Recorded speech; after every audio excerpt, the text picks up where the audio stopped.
Mutton curry thick గ్రేవీతో మంచి taste రావాలంటే ఇలా ఒకసారి ట్రై చేయండి. ముందుగా అయితే హాఫ్ కేజీ మటన్‌ని బాగా కడిగి తీసుకోవాలి. ఇందులోకి పావు టేబుల్ స్పూన్ పసుపు, 3 టేబుల్ స్పూన్ కారం, 1 table spoon salt, 1 table spoon ధనియా పౌడర్, హాఫ్ కప్పు పెరుగు వేసేసి ఇలా బాగా కలిపేసి ఒక 30 నిమిషాలైతే పక్కన పెట్టేసుకోండి. తర్వాత స్టవ్ వెలిగించుకొని కుక్కర్ పెట్టుకొని అందులో 3 టేబుల్ స్పూన్ ఆయిల్ వేసుకున్న తర్వాత 2 మీడియం సైజ్ ఉల్లిపాయలని సన్నగా కట్ చేసుకొని వేసుకోవాలి. ఇవి కొంచెం గోల్డెన్ బ్రౌన్ కలర్‌లో వచ్చిన తర్వాత సగం అయితే పక్కకు తీసి పెట్టుకోవాలి.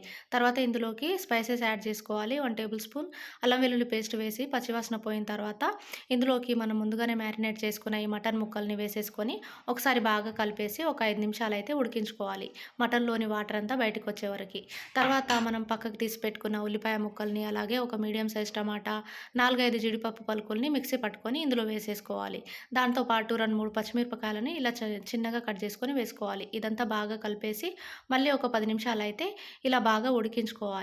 తర్వాత ఇందులోకి ఒక గ్లాస్ వాటర్ పోసేసి ఇంకా తర్వాత ఇందులోకి గరం మసాలా వేసుకోవాలి. కొత్తిమీర వేసుకొని ఒకసారి బాగా కలిపేసి మూత పెట్టేసి ఒక 5 విజిల్లు వచ్చే వరకైతే ఉడికించుకోవాలి.